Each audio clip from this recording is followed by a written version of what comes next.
Hi everyone, जय हिंद। मैं अंकित, आप सबका एक इंग्लिश में एक बार फिर से स्वागत है।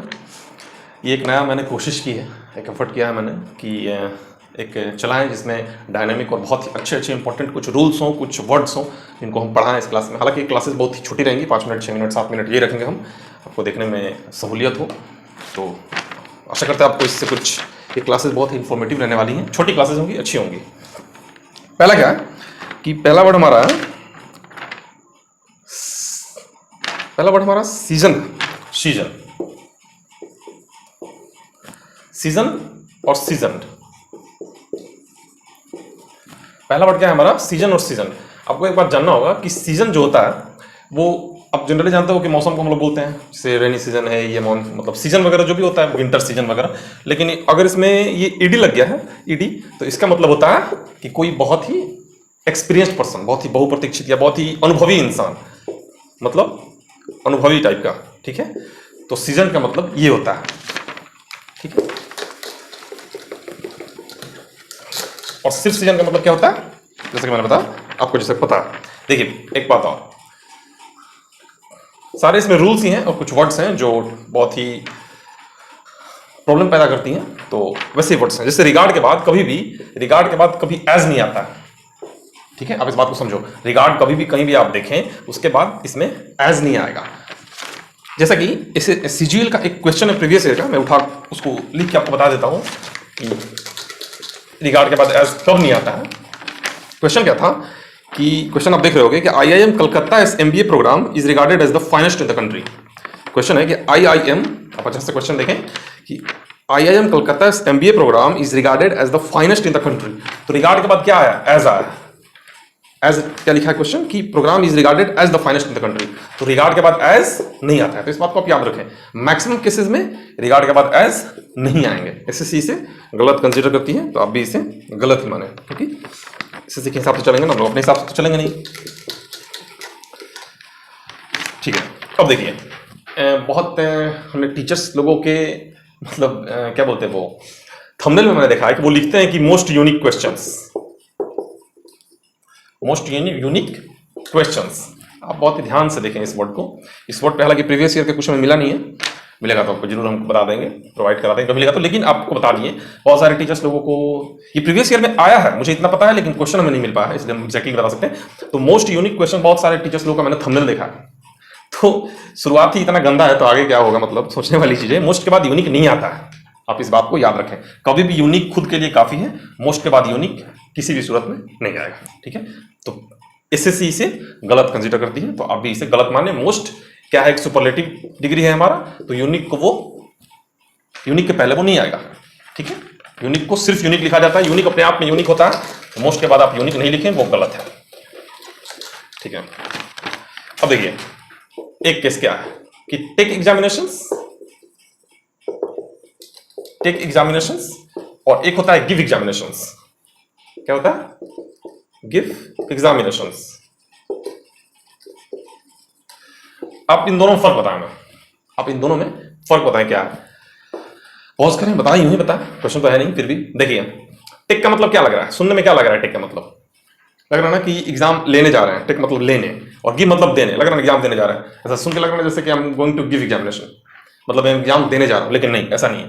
गिव एग्जामिनेशन कभी भी हम लोग इस सेंस में यूज नहीं करते हैं। जब हम एग्जाम देने जाते हैं, मतलब मान लीजिए हम एक स्टूडेंट हैं, ठीक है, अगर हम स्टूडेंट हैं और एग्जाम पेपर में लिखने जा रहे हैं, तो वहां पर होगा taking examinations. I am taking examination, या फिर I am taking an examination, वहां पे टेकिंग होगा।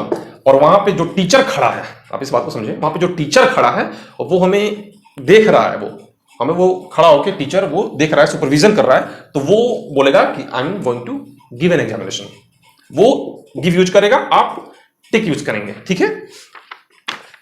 अब इस बात को हमेशा याद रखें, एसएससी इस पे बहुत क्वेश्चन पूछती है हमेशा। वो गिव लिख के दे देगी, आपको पता ही नहीं चलेगा एरर क्या है इसका, लिख देगी गिव एग्जामिनेशन करके, आपको लगेगा कि बैंक पीओ में भी क्वेश्चन इससे आए हैं, ये गिविंग वाला से, गिव एग्जामिनेशन से। मोस्ट यूनिक का क्वेश्चन बहुत सारे बैंक एग्जाम्स में आए हैं। तो बोलने वाले को बोलने दीजिए, मोस्ट के बाद यूनिक आप याद रखें, कभी नहीं होगा। देखिए वैसे ही डिस्पाइट के बाद ऑफ नहीं आता है, डिस्पाइट के बाद कभी भी ऑफ नहीं आता है। जैसे डिस्पाइट होता है ना, इसके बावजूद एक होता है इन स्पाइट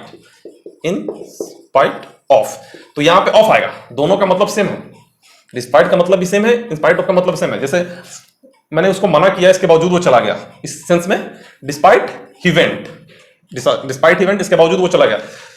यहां भी इंस्पाइट ऑफ जो है, दोनों का मतलब सेम होता है, लेकिन डिस्पाइट ऑफ हम लोग यूज कभी नहीं करते। ऐसा नहीं कर सकते डिस्पाइट ऑफ माई टेलिंग, ऐसा नहीं कर सकते कि डिस्पाइट ऑफ माई टेलिंग, ऐसा नहीं, डिस्पाइट माई टेलिंग।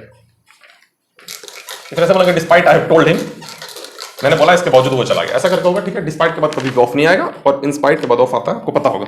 देखिए एक कॉन्टेक्स्ट क्या है कि आउट ऑफ, और एक होता है आउट ऑफ। ये गूगल पे आप रिसर्च करेंगे तो इसका तो कोई चर्चा ही नहीं दिखेगा, हो सकता है कहीं आपको दिख जाए। मैंने रिसर्च किया, चर्चा नहीं दिखा रहा है, लेकिन एक आपको क्वेश्चन लिख के हम बता रहे हैं, यहीं पे लिख देते हैं, हाँ दिख जाएगा।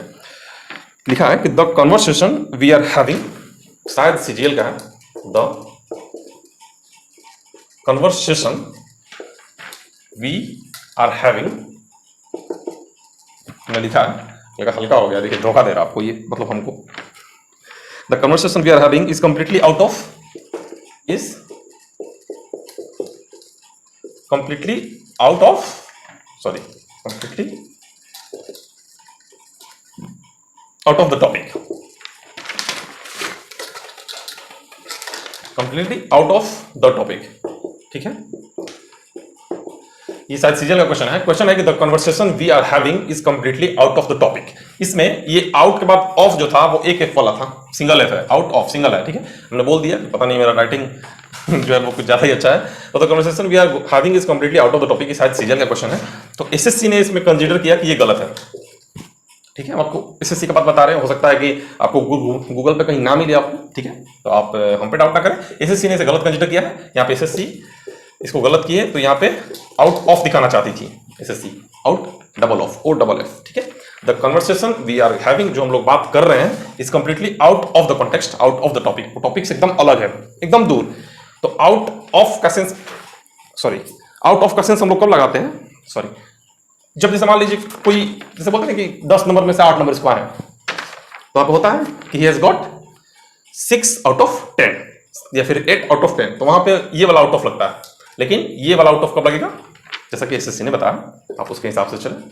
ऐसे छोटे छोटे क्लासेस हम इसके लेंगे, ये जो रूल्स हैं या फिर इंपॉर्टेंट वर्ड्स हैं, आशा करते हैं आप अप्रिशिएट करेंगे। कि जाने से पहले एक शायरी है कि संघर्ष जारी है, विश्वास जारी है। शायरी है कि संघर्ष जारी है, विश्वास जारी है, तुमसे अच्छा ढूंढ लेंगे, तलाश जारी है। ख्याल रखिए, खुश रहिए, मिलते हैं आपसे अपने अगले लेक्चर में।